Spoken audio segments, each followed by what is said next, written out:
So, Labour's Shadow Chancellor, Rachel Reeves, told you today that you can trust a Labour government. The country is at a crossroads, and there will be a choice at some point this year about what direction we go in.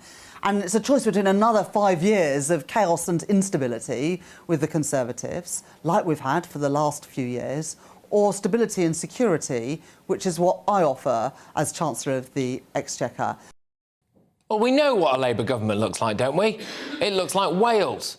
Here is what a Labour government has done to Wales. They have the worst performing education system in the UK. They are the worst for reading, maths and science. They will, however, use young school children to advertise Wales to asylum seekers. Not only is Wales beautiful, but it has loads of privileges too, such as free education, free healthcare and a great community as well. The best things are the Welsh Refugee Council. Refugee Council is a safe place for refugees and asylum seekers to adapt to their new life. You can get help from the Welsh Refugee Council by having English lessons and getting £40 per week. And you have the opportunity to get a visa. Welsh Labour decided to give some asylum seekers a taxpayer-funded £1,600 a month allowance and public money to fight deportation.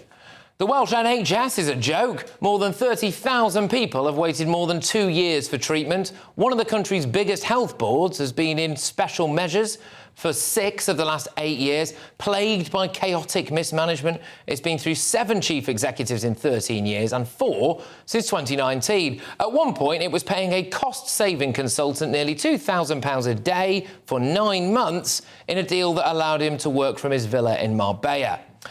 All of this despite the Welsh NHS receiving £1.20 for every pound received by the English service.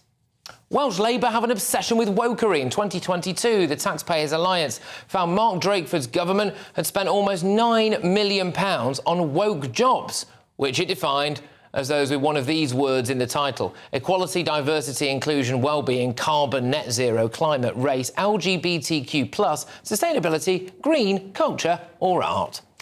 They are obsessed with identity politics. The new First Minister got stuck into it straight away. Not just because I have the honour of becoming the first black leader in any European country. That's the same Vaughan Gathing there, who was Health Minister during the COVID pandemic, where Welsh Labour introduced some of the longest and most draconian lockdown rules ever. He was found to have turned on disappearing messages on WhatsApp, so they were untraceable. But everyone remembers that they barricaded shops and even declared that baby clothes were non-essential items so people couldn't buy them for a while. Like all good totalitarian socialists, the rules on social gatherings didn't seem to apply to Mark Drakeford and his quest for diversity. Happy Diwali, Mark. On a similar note, Labour's Mr Drakeford slammed second homeowners, but it turned out he owned a second property. He said it didn't count because it was only a chalet. Welsh Labour flirted with the idea of a 4-day working week and universal basic income. But how is unemployment in Wales under Labour? Well, 23.2% of those in the Principality aged between 16 and 64 were classed as economically inactive. And then, of course, there's turning every 30-mile-an-hour zone into a 20-mile-an-hour zone, despite 500,000 people signing a petition against it, and a cost assessment saying that it would result in the economic hit of £9 billion over 30 years and will cost 33 million quid to implement. So, when Rachel Reeves says that you can trust a Labour government, presumably she isn't talking about the health service, education, public finances, transport, borders or civil liberties.